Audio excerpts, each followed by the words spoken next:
Es el 8 de julio de 1883. Cuartel general de la División del Centro del Ejército chileno, en las inmediaciones de Huamachuco, Sierra Norte del Perú, 3:07 de la tarde. El coronel Alejandro Gorostiaga, un hombre de facciones duras, curtidas por el sol de Atacama y el frío de los Andes, se encuentra sentado frente a un parte interceptado a un chasqui peruano. Lo lee 3 veces, con una incredulidad que pugna por abrirse paso a través de su férrea disciplina militar. El viento helado de la puna silba contra las lonas de su tienda de campaña, un sonido solitario en la inmensidad de la cordillera. Llama a su jefe de inteligencia, el mayor Belisario Campos. ¿Esto está verificado, mayor?, pregunta Gorostiaga, su voz un murmullo grave que apenas se eleva sobre el viento. El papel en su mano tiembla ligeramente. Mi coronel, responde Campos, con la formalidad que la situación amerita, interceptado de 3 fuentes distintas. Confirmado por nuestros propios vigías en las alturas. El ejército de la Breña, las huestes de Cáceres, han detenido su avance. Están acantonados en las alturas del Cuyulca, sin movimiento aparente. Gorostiaga baja el papel lentamente, sus ojos fijos en un punto invisible más allá de la lona. ¿Detenido Cáceres detenido? El nombre del adversario es pronunciado casi con un temor reverencial. Era un nombre que se había convertido en leyenda, en un susurro de espanto en las fogatas chilenas. El brujo de los Andes. El hombre que se desvanecía en la niebla y reaparecía donde menos se le esperaba. Sí, mi señor. Por falta de pertrechos. Específicamente, de pólvora y municiones. Parece que el gobierno de Iglesias en Cajamarca, o quizás la lentitud de Montero en el sur, están priorizando la paz, el infame grito de Montán, sobre la resistencia.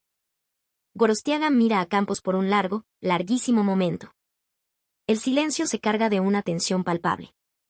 Luego, dice algo que quedará registrado para siempre en el diario de guerra de la división, una frase que resume la mezcla de pavor y asombro que inspiraba a su enemigo. Esto es una trampa. Tiene que ser una trampa.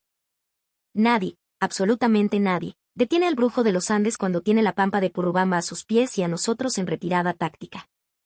Especialmente no cuando nos ha estado cazando como a vizcachas por toda la sierra. Pero no era una trampa. Era una verdad tan cruda y desoladora como las piedras de la puna. Y esa decisión, tomada a cientos de kilómetros en los salones del poder político, cambiaría el curso de la guerra y sellaría el destino de una nación. Para comprender por qué los mandos chilenos no podían creer esta noticia, primero se necesita entender quién era Andrés Avelino Cáceres en julio de 1883. Tras el desastre de Lima en enero de 1881, cuando toda resistencia parecía aniquilada, Cáceres se había retirado a la Sierra Central. Allí, con un puñado de oficiales leales y un ejército de campesinos indígenas, a menudo armados solo con hondas y rejones, inició la campaña de la Breña. Durante más de 2 años, este ejército de desarrapados, los breñeros, había infligido una serie de humillantes derrotas a las veteranas y bien equipadas tropas chilenas. Cáceres había desarrollado una forma de guerra única, una sinfonía de movimiento y sorpresa. Sus hombres, acostumbrados a la altura y al terreno, marchaban a un ritmo que desafiaba toda lógica militar. En 30 días, sus columnas podían cubrir distancias que las divisiones chilenas, con su caballería y logística, tardaban el doble en recorrer. Podían marchar más de 30 kilómetros al día, sostenidos durante semanas, ascendiendo y descendiendo por quebradas imposibles. Para ponerlo en contexto, las mejores columnas de infantería europeas de la época consideraban una proeza marchar 20 kilómetros diarios en terreno favorable. Cáceres movía un ejército entero un 50% más rápido que las mejores unidades del mundo, en uno de los terrenos más difíciles del planeta. Los chilenos lo sabían. Sus servicios de inteligencia seguían cada movimiento de Cáceres de forma obsesiva, no por respeto, sino por un terror puro y visceral. A finales de junio de 1883, las avanzadillas de Cáceres habían ocupado las alturas que dominaban Huamachuco. Estaban a un día de marcha forzada de aniquilar a la división de Gorostiaga, la última fuerza chilena significativa en la Sierra Norte. Con Gorostiaga destruido, el camino hacia la costa, y quizás, el sueño de una insurrección general para liberar Lima, parecía al alcance de la mano. A ese ritmo de avance, podrían haber forzado a los chilenos a un combate decisivo en sus propios términos en menos de 48 horas. Ese mismo día, un chasqui jadeante, con los pies ensangrentados, llegó al campamento de Cáceres con un despacho. La orden no era directa, era una consecuencia de la política. El grito de Montán, la proclamación del general Miguel Iglesias llamando a la paz y a la sumisión, había fracturado la resistencia.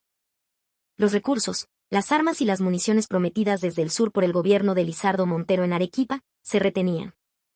Los notables de las ciudades del norte, ahora alineados con Iglesias, cerraban el flujo de suministros. Cáceres debía detener sus operaciones ofensivas. Cáceres recibió la noticia al atardecer, mientras el sol teñía de sangre las cumbres nevadas. Su respuesta a su jefe de Estado Mayor, el coronel Azekvike-Beren, está documentada en las memorias de este. ¿Me está diciendo que debemos detenernos? Estamos persiguiendo a un ejército chileno desmoralizado y al borde del colapso. Si me detengo ahora, les doy el tiempo preciso para reorganizarse. Un tiempo que nuestra patria no puede permitirse perder. La respuesta de Recabarren fue la de un hombre atrapado entre la lealtad y la realidad. No es una orden directa, mi general. Es la realidad de los hechos. La proclama de Iglesias nos ha cortado los víveres. Montero vacila en Arequipa. La pólvora que tenemos no alcanza para un día de combate sostenido. Cáceres, según los testigos, apretó los puños hasta que los nudillos se le pusieron blancos. Lo que dijo después a su círculo más íntimo fue: estoy a 2 semanas de expulsar a estos rotos de la sierra y me detienen para darle legitimidad a un gobierno de traidores en Cajamarca. Esto no es estrategia, esto es política de la más miserable ralea. Si uno quiere entender la decisión más controvertida de la resistencia peruana, debe analizar el grito de Montán en los comentarios. Aquí está el contexto que Cáceres no mencionó, pero que el Perú enfrentaba en julio de 1883. La resistencia tenía un problema logístico catastrófico, no de hombres, sino de material. El país estaba ocupado, sus puertos bloqueados, sus haciendas productivas saqueadas. Se podían fabricar cartuchos de forma artesanal, se podía reparar un fusil viejo, pero la pólvora de calidad y las municiones para los pocos cañones Krupp que poseían eran imposibles de producir en la sierra. Todo el material debía llegar a través de Bolivia, en un viaje épico por el altiplano, o ser desembarcado en caletas secretas. El problema era que Iglesias, con su llamado a la paz, había destruido sistemáticamente la red de apoyo civil en el norte. Los hacendados que antes proveían mulas y alimentos ahora se negaban por temor a represalias chilenas o por lealtad al nuevo gobierno regenerador. Los envíos desde el sur, controlados por el dubitativo Montero, se volvían erráticos. La resistencia enfrentaba una elección imposible. Opción A: concentrar los escasos pertrechos en Cáceres. El ejército de la Breña podría destruir a Gorostiaga, pero las demás guerrillas del país quedarían inermes, y si Cáceres fallaba, sería el fin. Opción B: repartir la pólvora y las balas equitativamente entre todas las facciones de la resistencia. Todos podrían seguir luchando a pequeña escala, pero nadie podría dar un golpe decisivo. Los chilenos tendrían tiempo de sobra para consolidar su ocupación. Opción C: retener los suministros cruciales para forzar a Cáceres, el último gran obstáculo para la paz, a someterse a la autoridad de Iglesias. Un sacrificio militar masivo diseñado para acabar con la guerra y aceptar las condiciones chilenas, abriendo una ruta directa hacia la rendición nacional. El faccionalismo peruano eligió la opción C, y más de un siglo de historiadores ha debatido si fue un acto de pragmatismo inevitable o de traición desastrosa. Pero en julio de 1883, los chilenos no sabían nada de este debate interno peruano. Solo sabían lo que veían. Cáceres, el hombre que se movía como un espectro andino, avanzaba como una luz y, de repente, se había detenido en seco. El coronel Gorostiaga envió patrullas de reconocimiento. Confirmaron lo increíble: las divisiones de Cáceres estaban estáticas, sin movimiento ofensivo. Algunos de sus batallones, literalmente, realizaban ejercicios con palos en lugar de fusiles para no gastar los pocos cartuchos que les quedaban. Días después, la inteligencia chilena interceptó otra comunicación desesperada. Un oficial de Cáceres rogaba a un contacto en el sur por 100 quintales de pólvora. La respuesta fue que solo se podían enviar 30 quintales, y que tardarían semanas. La respuesta del oficial de Cáceres fue lapidaria: con 100 quintales tomo el cielo por asalto. Con 30, apenas puedo defender estas rocas. Gorostiaga llevó esta intercepción al mismísimo Patricio Lench, comandante en jefe de las fuerzas de ocupación en Lima.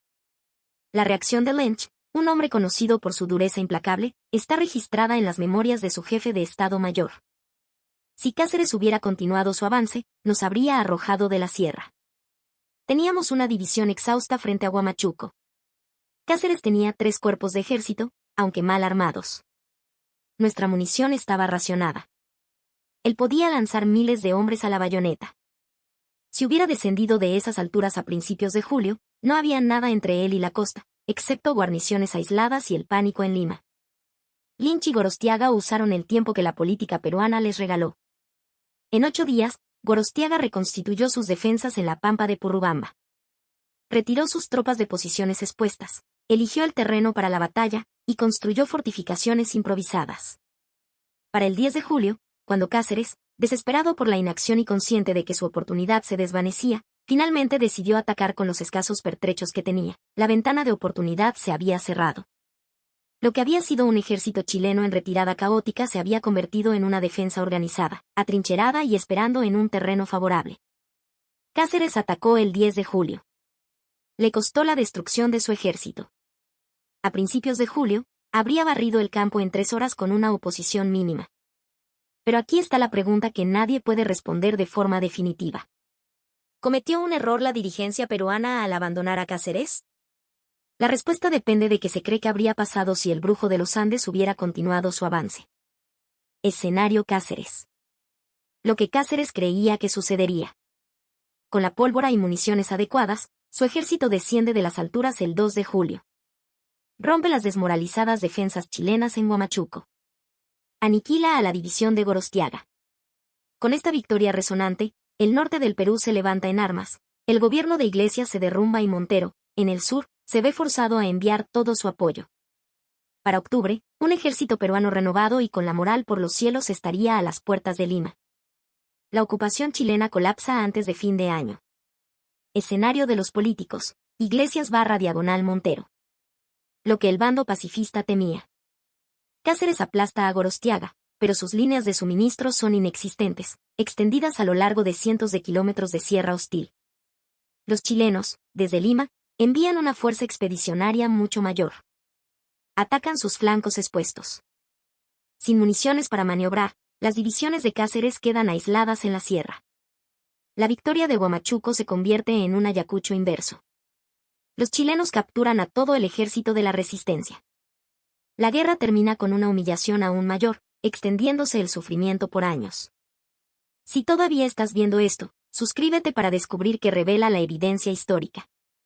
Lo que sabemos con certeza es esto: la iniciativa del Grito de Montán, la ofensiva política que recibió el apoyo que Cáceres necesitaba, fue lanzada en agosto de 1882 y consolidada en 1883.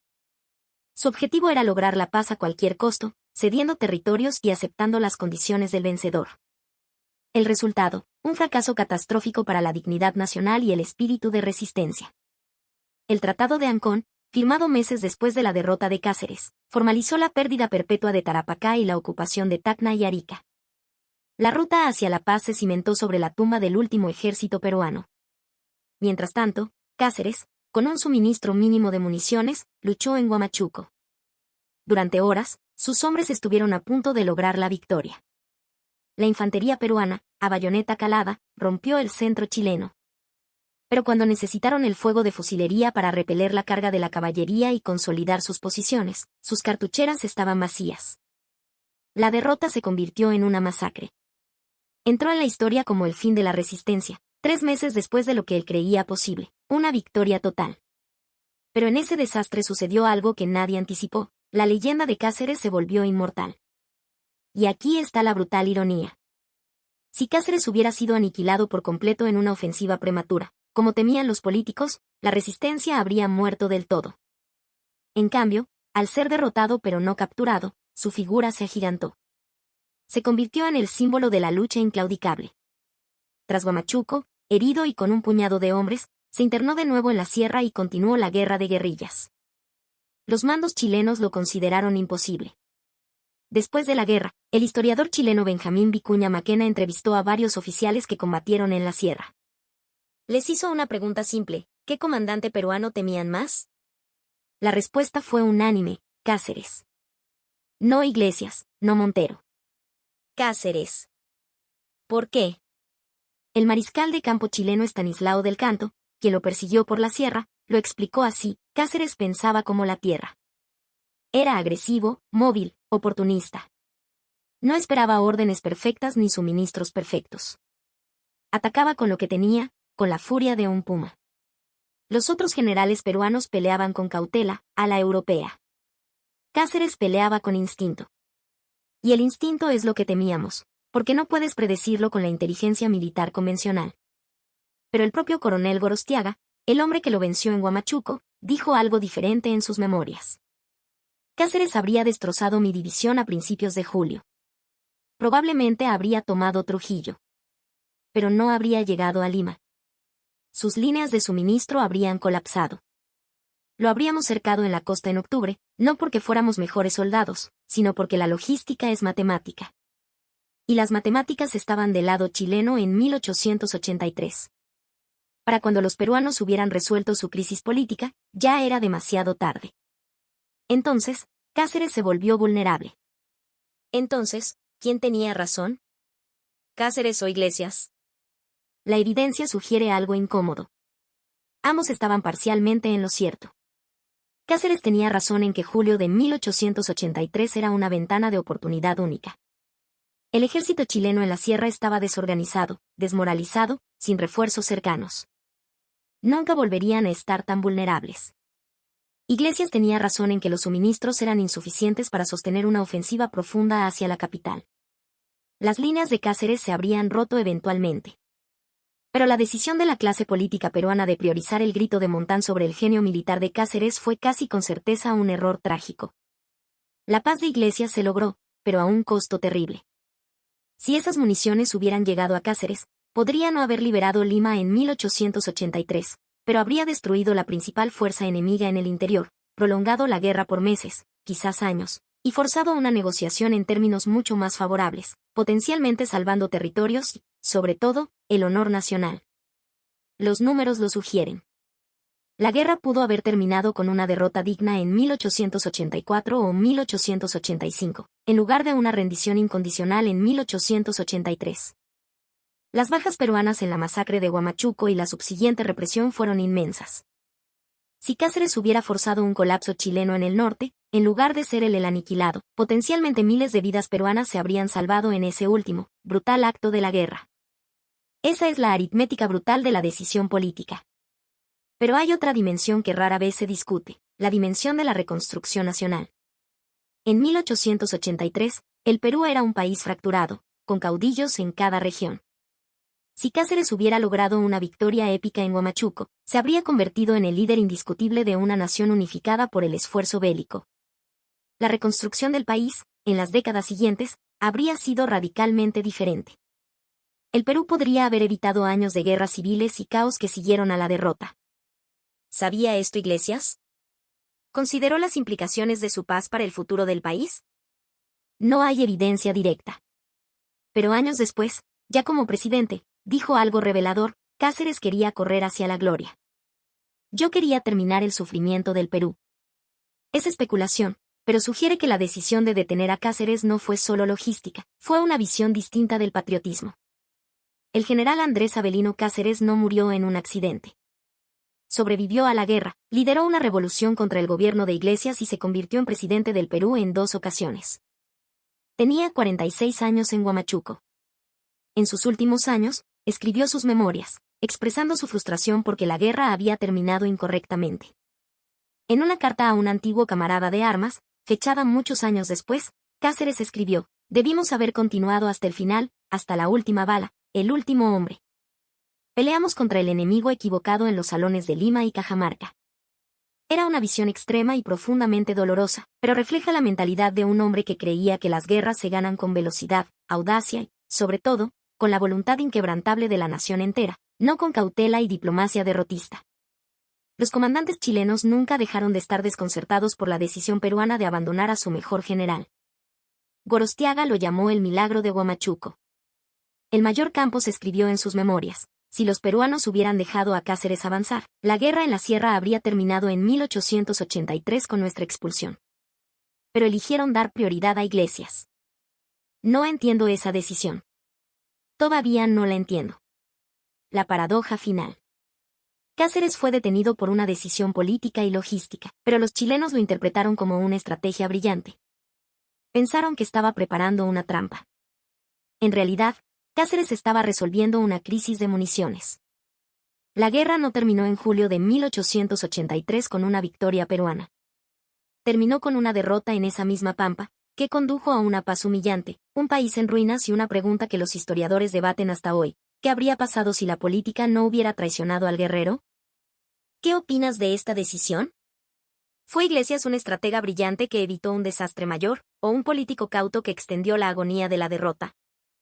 ¿Debió Cáceres haber sido abandonado en julio de 1883? Déjanos tu comentario y cuéntanos desde dónde nos acompañas. Suscríbete y activa la campanita para más historias fascinantes que cambiaron el curso de la historia. Cada semana rescatamos